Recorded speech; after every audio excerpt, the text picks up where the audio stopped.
Hello and welcome to another episode of the Business of Business podcast. I'm Roy, your host. We are the show that brings you a wide variety of guests that talks about a bunch of diverse topics, trying to help our small, medium, solopreneurs, entrepreneurs, and even large businesses. Give them something to think about, maybe something new, or at least help them solve some problems that they may be having, which leads us to our guest today.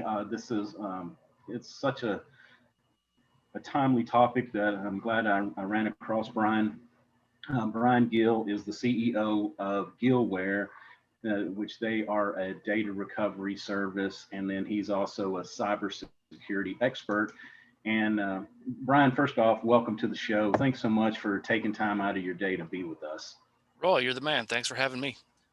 Man, I tell you what, this cybersecurity, and a lot of times, I'm just going to say, even us smaller guys, we think that's really not for us, or we don't really have a need for that. But I think nowadays with ransomware and all this stuff going around, I think we probably have as much need as some of the big guys. Well, yeah, I mean, I think there's the amount of bad guys is growing with the market opportunity, which is Right. big, many billions of dollars big. And, Right. Every month, American businesses specifically, but also some consumers, but, American businesses are paying hundreds of millions of dollars worth of ransoms every month. It's pretty crazy. Yeah. And it's been even stranger around here. It's, and I'm in the North Texas area, that we have had a lot of governmental and school agencies that have done that too. I mean, it's just like they've locked their system up for weeks on end. Yeah, I mean, municipalities are big targets, and it's tough. Like here, I live in Wisconsin, and if you're, the mayor of a small town in northern Wisconsin, you don't have a IT defense budget. You just don't have it. But do you have, the property tax records of all of the people of, the 1,800 people in your town, and their social security numbers and their credit and their, a lot of that really sensitive information you do. And they're a target, with a lot of valuable data and very little helping them to defend themselves. So they're a beautiful target. Yeah, and I've even heard of the some of the bad guys. There's a way to do the bait and switch where they get your property put in their name, then go take loans on it. I mean, I think that just reinforces that anybody that's got a computer that is connected to the outside world in some way, even if you're just a home user, you still need to take some precautions in order. You're 100% right. I mean, so sometimes they're going to encrypt all your data and hold it hostage. And you could say, well, I don't really have anything I'd pay for, forget it. But here's the problem. What Roy just said is true. They're going to look for alternative mechanisms to monetize on your, to your detriment. And we've had people hack into their stuff, get their tax records, and they'll file taxes on your behalf. Exactly. And they'll file it with like a $4,500 refund, and they're gonna send a change of address to USPS the day before they do that, and that check's gonna go to a PO box in Miami. Exactly. True story. They'll do whatever they can do with whatever information they have. And again, if you're an organization that has sensitive data, even if you're like, man, I've backed everything up, I'm good. Well, you might not be as good as you think, but what can happen is they'll say, well, Roy, if you don't pay us, we're going to put it all up on the dark web, up on the deep web. Right. So even if you're not going to pay us for it, somebody else will. Yeah. And they'll hold you like ransom, kind of inverted. It's terrible. Yeah. And we hear that term a lot. If you don't mind, just explain to the users exactly what that dark web concept is, if you don't mind. Yeah, I mean, to really dumb it all the way down, I'm going to get a little tiny bit technical, but I'll try to keep it so we don't start falling asleep.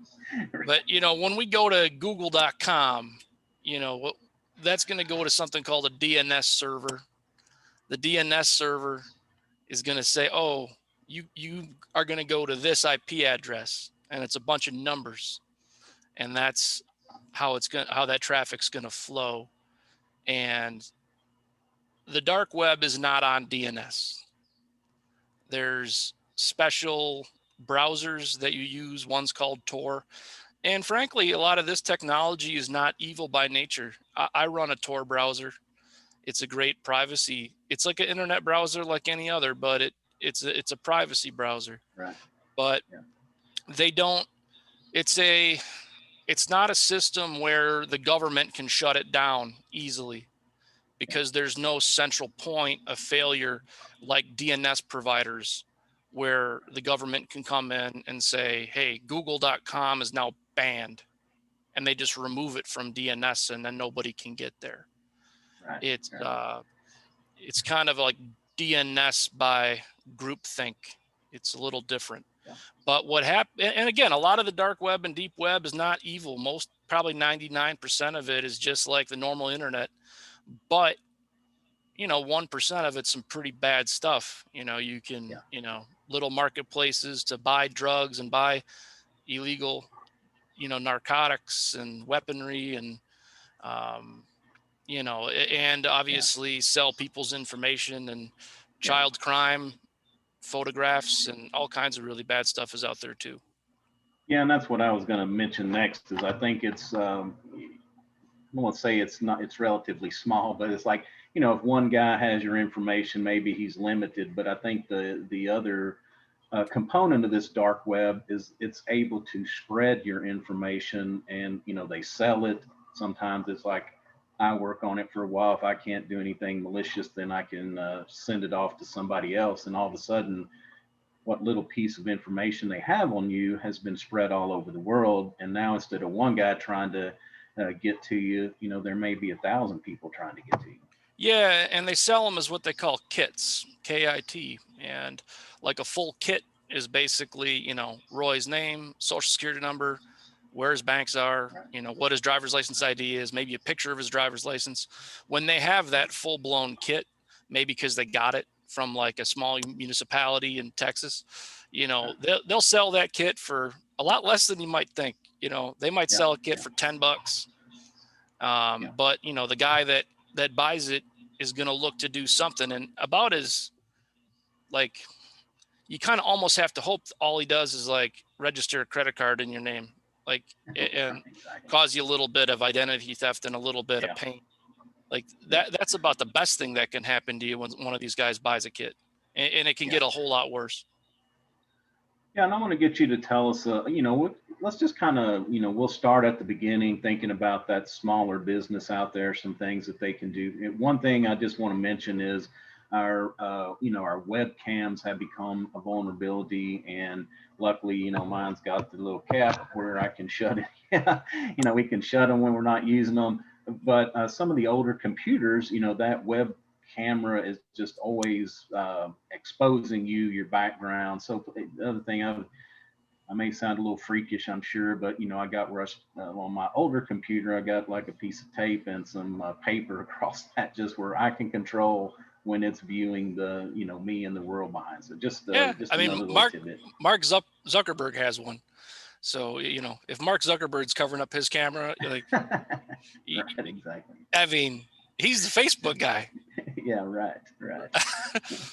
Well, let's go ahead, and if you don't mind, wherever you want to take this conversation. I mean, it's so vast, we could talk for hours and hours, but let's just give some actionable items there and talk about some vulnerabilities that you have seen, in the smaller, small business, solopreneurs, entrepreneurs, professionals. We all have data that, we all have, our customers' data. We have to think about that. It's not only what I've got on my computer about me, but I've got sensitive information about my clients on my computer as well. Yeah. So if you're in the world of B2B, you're selling business to business, you can quickly go out of business when you get hacked. If your larger business customers are annoyed with you for letting their data go to the wind, it's about the quickest way to lose accounts and to get fired. And if you're the type of business where you got one big client and they terminate you, I mean, it could be out of business for you. So there's a lot of really good reasons. And oh, by the way, what's happening now when you are bidding on some of those large enterprise accounts, there is an emerging trend where they are more and more security conscious with their vendors. So they're going to start asking questions like, how do you protect my stuff? And if you don't have good answers, well, your competitor is going to win that account and you're going to lose. So even if you don't, there's a lot of reasons to try to tie your stuff down. Save yourself a lot of pain. So let's just talk about a few of them. Number one, easy thing, man. If your business is big enough to have insurance, like you have an insurance policy, call up your broker and make sure you have a cyber insurance policy. Just because you're paying $1,000 a month for business insurance does not mean you have a cyber insurance policy. In fact, you probably don't. And you need one. The average amount of cryptocurrency or US dollars worth of cryptocurrency that we see on a network penetration and ransomware event is about a couple $100,000. So these bad guys are not screwing around. They're not going to send you a ransom note for $2,000. Add 2 zeros to that. And that's about what they're asking for these days. So if you don't have a ransomware policy, you might be sunk, or a cybersecurity insurance policy, you might be sunk. If you do have one and you have a coverage limit of 10,000, you might as well not have one. So if you're big enough to have insurance, add a cyber insurance policy. It's going to increase the cost 10% or whatever. Best money you've ever spent. Now, and let's talk about that. Is there two components to that? There's not only maybe covering the liability of our client, what they may come back on to us, or maybe having to pay some of that ransomware, but also hiring an expert like yourself to kind of undo the link that whatever they got into our system in order to get it cleaned out where they're not still in there. No, that's right. I mean, when you read these insurance policies, they're complicated, but those are the right questions that you need to ask your broker. Are you going to have, because you're probably going to need some remediation. You're going to need possibly some new computer equipment. You're going to need to hire general IT people to come in, set everything back up again, buy you a new firewall, patch your firewall, figure out how that got in. You're going to need to possibly pay some bad guys. You're going to need to pay maybe a third party to assist you with the facilitation of paying the bad guys, decrypting your data, getting your network back up and running. There's a lot of different costs involved. The one to be very cognizant of and to understand is, what is the ransom limit? Because again, like if you have a cyber insurance policy and it's got a $10,000 ransom limit, you might as well not have it. It's a waste of money. Exactly. Okay, great. So that's an easy one, right? Now, if your business is a micro business, you're just getting started, solopreneur, no revenue yet, pre-revenue, maybe a little bit of revenue, and you don't even have any insurance, well then, your insurance costs money, so you need to be making some to spend it. Right.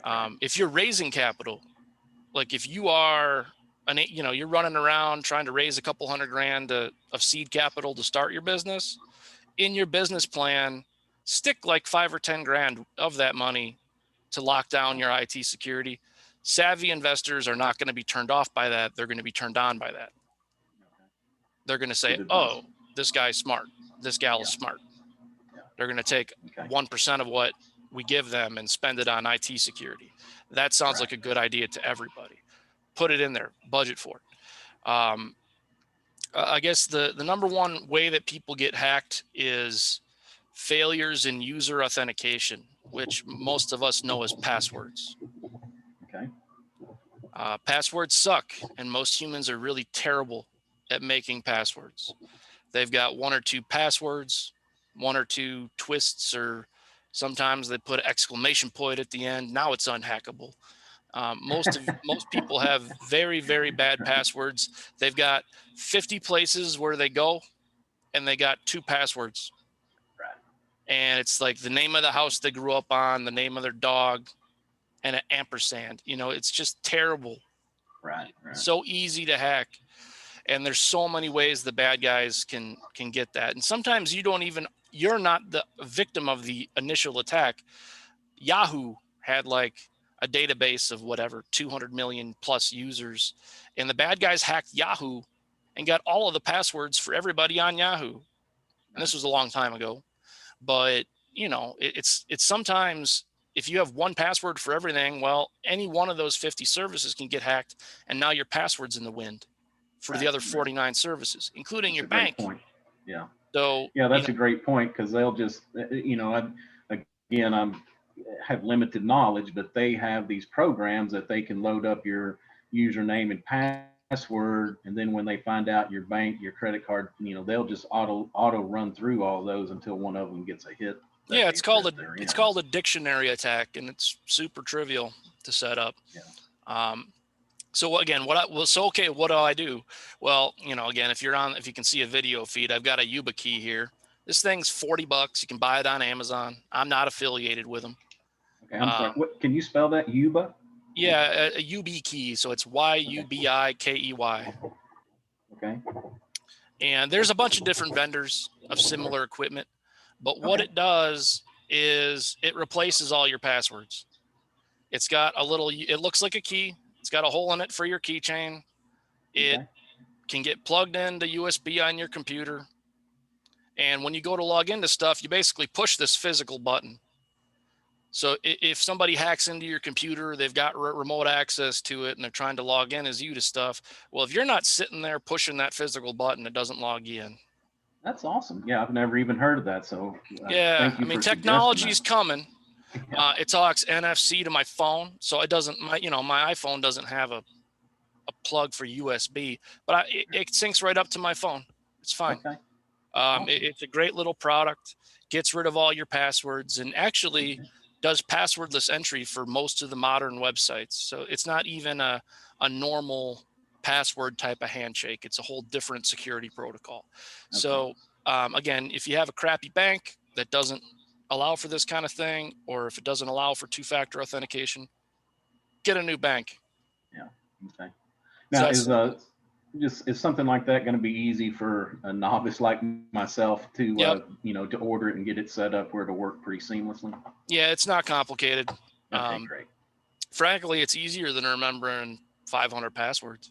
Exactly. Yeah. So, and you don't, again, it's a better way to live. 99.9% of people, if they bought one of these $40 doohickeys, they would, dramatically increase their security. So there are some cheap solutions on the way. The other big one is email. Email phishing. And I talk to a lot of people who are very cocky, and they'll say, yeah, I get these Nigerian prince emails. I know I'm never going to get phished. Right. And the bad guys, those are out there, and yeah, you're not going to fall for one of those. But there are incredibly sophisticated bad guys out there, and the level of sophistication will blow most people's minds.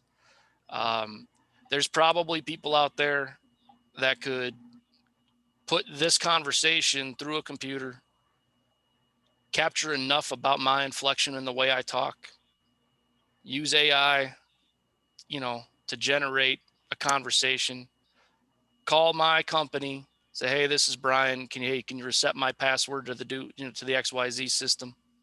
I'm locked out. I locked myself out. Or, hey, can you wire $30,000 over to this other account for this, vehicle we just purchased? And it sounds like me, and they might even spoof my caller ID. The amount of sophistication is high. And it sounds like, oh, I'm being too paranoid, like you were saying with the thumb over here with your camera. But reality is that's about the appropriate amount of paranoia these days. There's not a lot of help out there. You got to defend yourself. And there's a service. If you're a little bit bigger of a business, maybe you got a couple dozen employees, there's a really nice service called Iron Scales that'll plug right into your 365, which is what most people use for email these days. Mm-hmm. And it's kind of like when I see a phishing email, I can push a button and flag it as an end user. I see a suspicious email, I can flag it. And if enough people flag that email address across the United States, we get a little bit of groupthink happening. And the iron scales up in the cloud will say, okay, that's a bad guy. And then it'll just poof and disappear from everybody's inboxes. So again, it's not incredibly expensive. I don't really know. I think it's like $10 a month per user. But if you're a reasonable sized business, and especially if you're like a higher end white collar business, like an accounting firm or a law firm, things like that, this kind of service is a no brainer. You really need to do it. As any kind of business, any kind of micro business, to take a little bit different tack, even just a consumer, there's no reason not to freeze your credit at all 3 credit bureaus. There's no reason. I've never had anybody convince me that it's a good idea to allow some third party like Equifax, who I never signed up for. I never signed up for Equifax. Did you sign up for Equifax? No, I have not. Did you sign up for TransUnion? Do you remember signing up? I didn't sign up. No, and nobody does. They've been sitting there gathering all our information, selling it, our most critical information, and they just sell it to whoever wants to buy it. And I can think of no good reason to let them do that. Now, it's also, I think, free, because I think they passed a law maybe 3-4 years ago, after Equifax's big hack, when all that data that they gathered about you went to the wind. They made it free to freeze it. So you go to their websites and you freeze them. And yeah, that once a year when you need to buy a car, that once every other year when your wife wants to get the Target credit card, or you want to refi your house. Yes, you need to take about 2 minutes, log into transunion.com, thaw your credit for 2 weeks. That's the entirety of the pain. There's no reason to let some bad guy who bought a kit off the deep web go buy a car in your name, go buy a house in your name. There's no reason. Yeah, and a lot of people don't realize that you can pay for services that do that, but you can also go out and do that for free with just I've done it, and so I can't remember if it's a phone call, maybe even an email or fax, but it's very simple to take care of. And I kind of look at it as 2-factor authentication. If I'm going to go purchase something, then it takes an extra step on my part just to make sure that goes through without just letting everything go through. Exactly. Like, what? It's such a bad idea to have me take 2 extra minutes anytime I'm going to do anything that's going to be many thousands of dollars, that's basically going to require a credit check. Exactly. It's a good way to live. And you don't need to pay for LifeLock. Just lock it down. If you got kids, lock theirs down too. And it's just not, I've never had anybody convince me that it's worth it. And if somebody does breach your identity, if they do try to go buy stuff in your name with your social security number, it's going to bounce, because it's going to say, well, your credit's frozen. They're not going to know the code to log into Equifax to unlock it, because they didn't lock it. They just bought a kit. Right. A couple things to say about email is that, in our busy day, we get a lot from, I get tons from services that I truly use, Amazon, PayPal. If you go up and look at the address that sent it to you, it's always some crazy address that is not even close. But regardless of that, I think that's an excellent point, Roy. So what you're talking about is domain spoofing. It's a type of phishing. Where you get an email from PayPal that, hey, you just paid $37 to X, Y, and Z. And you're like, no, I didn't. And you're going to click that link and go log into PayPal, and it's going to look like PayPal, and you're going to type in your username and password. And what did you just do, Roy? You just gave it all away. You just gave your PayPal account to some numbnuts. Right. Who's instantly going to log into the real one and take more than $37. This little Yuba Key thing is not fooled by that crap. That's good. Good. It Yeah. knows. Yeah. It's spelled The wrong. other thing I was going to suggest is that, what I do is if I get something from my bank, Amazon, I just go to sign into that account. I don't use the links on that email. Again, it takes about 5 more seconds because I have to open up a browser window and type in an address. But I can go into my Amazon account and see that there really was no $37 charge over there. It's somebody, obviously. So I guess my message is just take the extra time. Don't click on any links. Go to go to where you usually sign in to check that out. And then the other thing is these phishing emails. The prince that sends me the one all the time, or the long lost relative, from Yeah. Nigeria. I'm on to those. But the other one I get quite frequently that is more Oh, sorry about that. That was my email. Uh, the one I'm more tempted to click on is from somebody that I don't know that says, "Hey, I have this awesome business opportunity.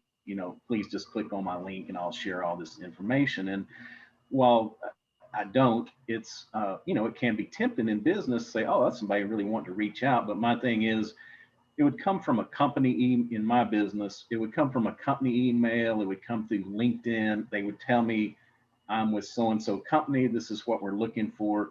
But it's never that in depth. It's always just a nugget of information trying to get you to click on the link. So those are ones I just want to say, be especially careful for those because they'll get you as well.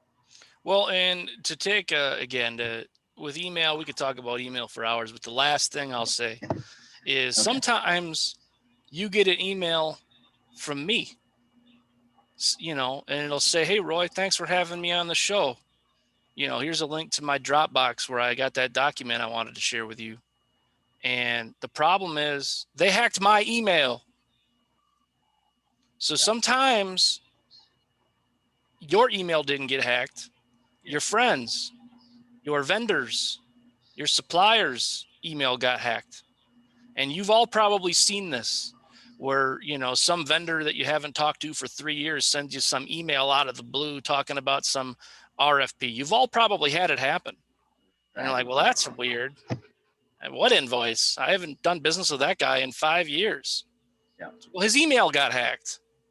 But what if it was, 5 days ago you had this conversation and you're going to be more gullible to click on it. Right. So, yeah, I mean, this is where services like Iron Scales, modern technology like Yuba Keys, can really help you out of some of these more sophisticated attacks. Right. Right. Okay.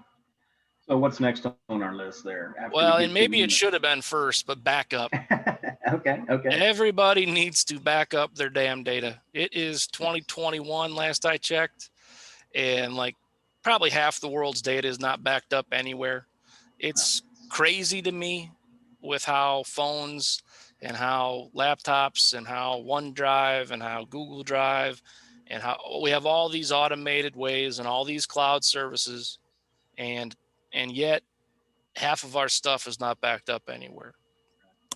And worse, sometimes we think it is. So we think something, I'm paying for that backup service. When's the last time you logged into it? When's the last time you looked at your backup service and said, "Yep, there's all the documents I created yesterday. I'm good." Yep. Because you That's a might be great point surprised. because I had one that had a link break, and I went for about a month with no uploads. I thought it was just sitting there working in the background, and it wasn't. So that's an awesome point. Yeah, you got to audit your backups. And again, if you're a larger organization where you got a couple dozen employees and you're paying a managed service provider, you're paying for like a rent an IT guy every month, make sure you ask them the question, when is the last time you did a mock restore of my backups? Well, I've never done that for you. It's like, well, my IT guy is going to do that for me. So maybe you should do that. Or maybe I need a new IT guy. And yeah, you should pay them money for it. Things cost money. And if you're going to have an IT guy once a quarter, mock restore all your backups, make sure your HR data is there, make sure your architectural designs are there, make sure your show notes and your audio is there, whatever it is that you do, and your financials and your HR, it's going to take that guy 4, 6, 8 hours of human time to download all that stuff, spin it all up, go into it and say, yep, I've got Roy's QuickBooks file. Yep, it was updated January 15th. Check, check, check. It's going to take some time. And you don't have them do it every week. Have them do it twice a year, 4 times a year, whatever makes sense for your business. But a backup's not a backup if you don't look at it and make sure, because we see all kinds of problems, whether something stops working, whether we got some scope creep. Maybe you hired 3 or 4 new people and they weren't set up with it. Maybe you switched accounting systems, you switched ERPs, you moved this other thing to the cloud. And that's, I guess, the last thing is with backup, the cloud isn't a backup. When you say, yeah, all my data is up in X, Y, and Z provider, well, that's the primary. What is the backup of that thing? And if the answer is, I don't know, isn't that Amazon's problem? Isn't that, Bill Gates's problem? And the answer is no, it's not. I mean, Amazon, or not Amazon, but there was a huge, it was Amazon. There was a huge outage on the East Coast just 2 days ago, where like a fourth of the AWS nodes just kind of went poof. And I don't even know, I haven't even read what all caused it. But these services are more robust than a server that you would set up in your business, but they're not infinitely robust. Right. And if you need to have your data in 2 networks, and you need to test that it's actually there occasionally. So, but anyways, and ultimately you should air gap your backups, because the bad guys are super sophisticated. One of the things that my company Gill does a lot is we deal with situations where a ransomer got on a business's network. They encrypted all the primary, wherever it is, up in the cloud, on-prem, but they'll encrypt all the data at the primary level. They'll kill any snapshotting, which I won't bother to explain what that is, but they'll also be on the network long enough to understand where the backup mechanism is. Oh, there's a Veeam server over here pushing data to this little appliance. They will log in and they will kill those backups dead. And one of the things we do is we will try to resurrect the data from some of these killed off backups. So, back up your data. Ideally, in a perfect world, every once in a while, have an air gapped backup that's not plugged into the damn internet.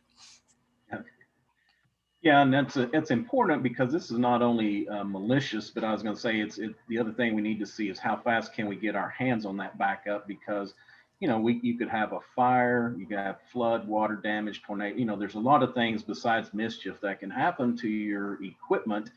And if you go for days, hours, days, weeks without being able to get your hands on the data and being able to restore it to some usable form, it can put people out of business.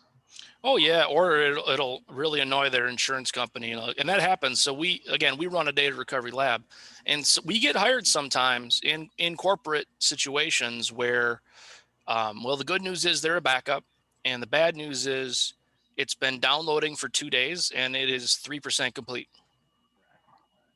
And this business is going to be down for 60 days.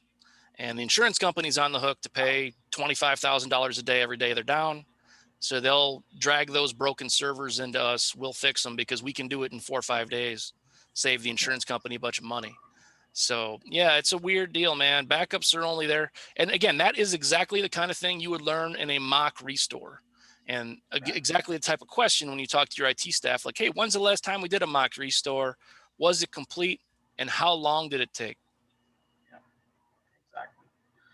All right, Brian. Well, we appreciate you coming on and talking about this. What I'm going to try to, I'm going to get off air here and try to talk really hard to get you to come back to do some small segments for us where we can, break some of these bigger things down and let's do some actionable items. I think that would be great. This is such a sensitive place, and experts like yourself are few and far between. So I'm glad that we were able to connect and get you on this episode for sure.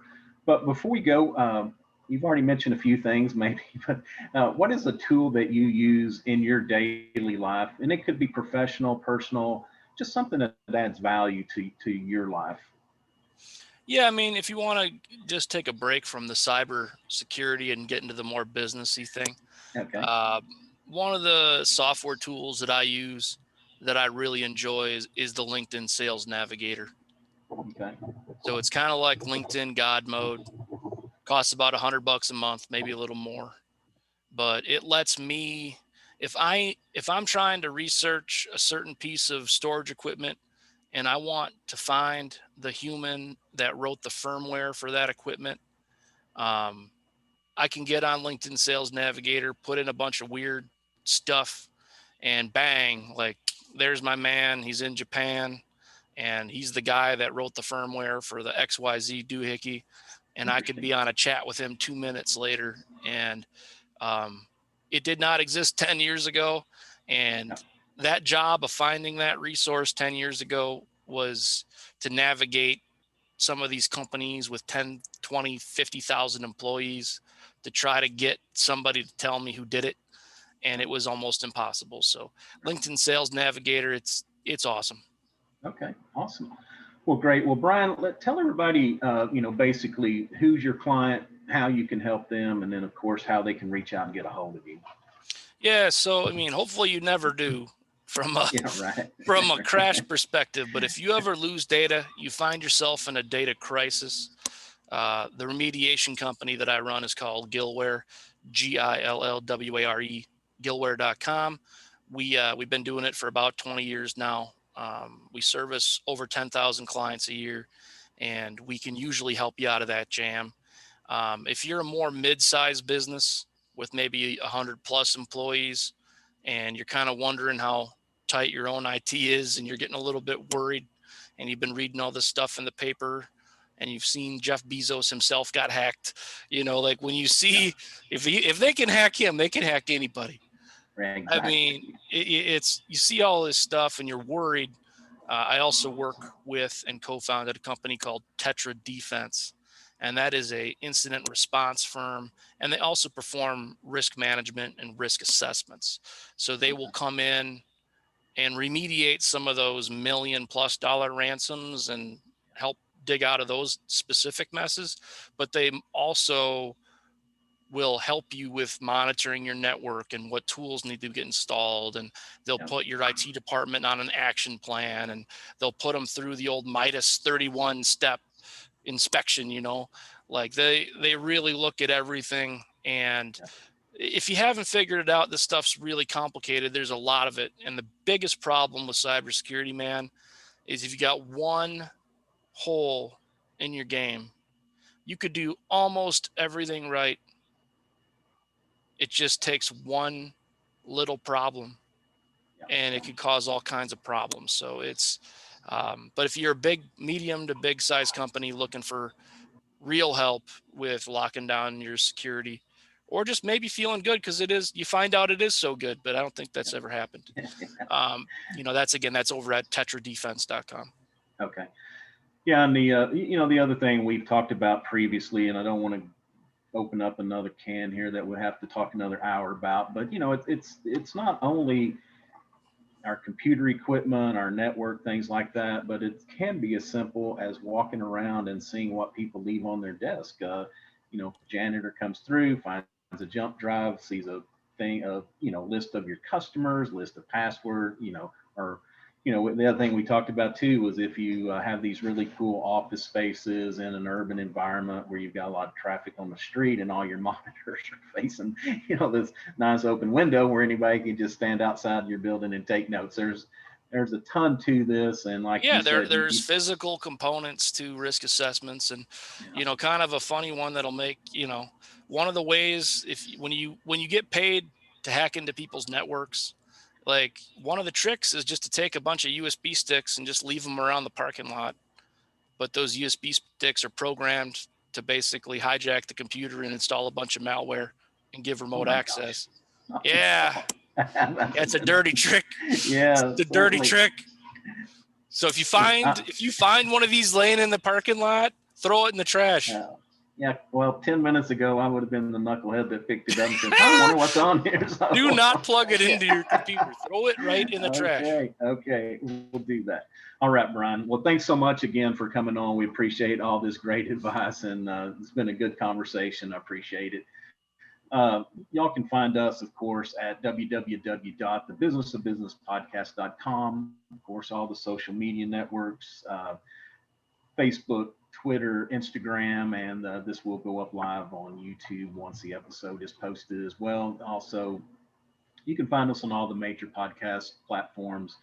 I always want to say iTunes, but they've changed it. It's Apple Podcasts, Google Podcasts, Stitcher, Spotify. If we're not on one in which you listen to, give me a call. I'd be glad to get us added to that. Also, if you're an expert in a field like Brian, please give us reach out to us. We'd love to get you on an episode, future episode here. Y'all reach out to Brian. This is a serious business. It's just getting worse and worse every day. So let's see how Brian can help us before we get ourselves in a jam. All right. Till next time, y'all take care of yourself and take care of each other. Thank you.